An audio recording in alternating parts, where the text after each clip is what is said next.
দেখা হলে নাকি বলতে হবে নাইস টু মিট ইউ, তোমার সাথে দেখা হয়ে আমার ভালো লাগলো। এই কেন বলবো রে? ভারতবর্ষ ভালো দেশ, দেখা হলে বলে নমস্কার, ভালো ভালো লাগলে কাছে আয়, না হলে পরিষ্কার দূরে যা। এরপরে একটা মিথ্যে কথা যেটাকে বলে আধ্যাত্মিক মিথ্যে কথা। লোকে জীবনে যেটা পায় না সেটা বলে, অন্য কেউ পেলে খুব রাগ করে। কিরকম? ধরুন আপনার পাশের বাড়িতে একজন খুব ভালো বাড়ি করেছে, কেউ যে জিজ্ঞেস করলে বাড়িটা কাদের, বলে চুরির টাকায় বানিয়েছে। আসলে নিজে বানাতে পারেনি তো, তাই গায়ে খুব জ্বালা।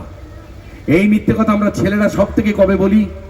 যখন দেখি মামাতো দাদার বউরে দারুণ দেখতে হয়েছে, বিয়ে বাড়ি গিয়ে দেখছি ফুটফুটে মেয়ের সাথে মামাতো দাদার বিয়ে হচ্ছে, বুক জ্বলে যায়। তখন বলে ও মেয়ের ভূগোল ভালো, ইতিহাস খারাপ, দেখবে যা।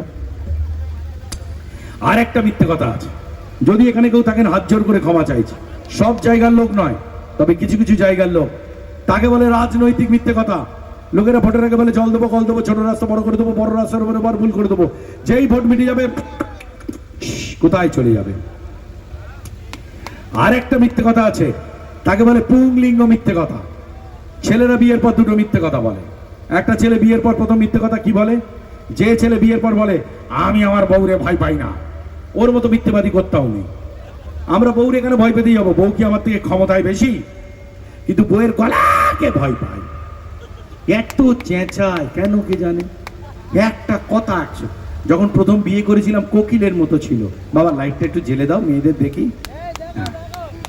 তুমি তো করে ফুলসজ্জি করে দিলে।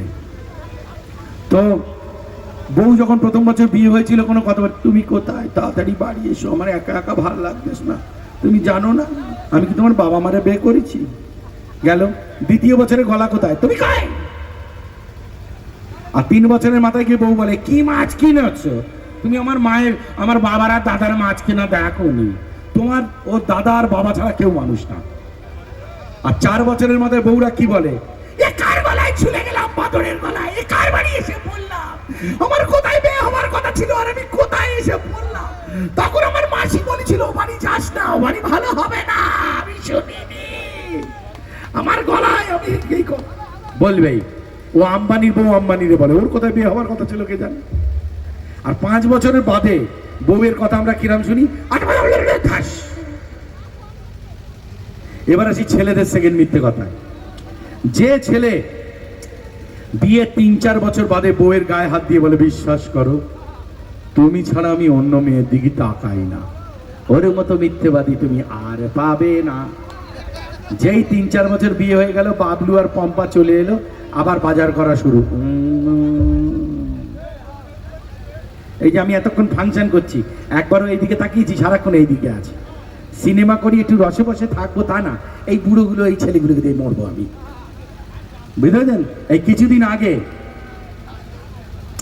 আমি গিয়েছিলাম সাউথ সিটি মলে, সেখানে একটা মেয়ে এই 23-24 বছর বয়স হবে, কি সুন্দর দেখতে, লাল রঙের জামা পরেছে এই অবধি, খুব মন দিয়ে দেখছিলাম। হঠাৎ আমার বউ এসে বলছে ওদিকে কি দেখছো? আমি বললাম ওই এক ছোটবেলার দিদির মতো দেখতে, মারা গেছে, মুখটা মিল আছে তাই দেখছি না, নাহলে আমি কেস খেয়ে যেতাম।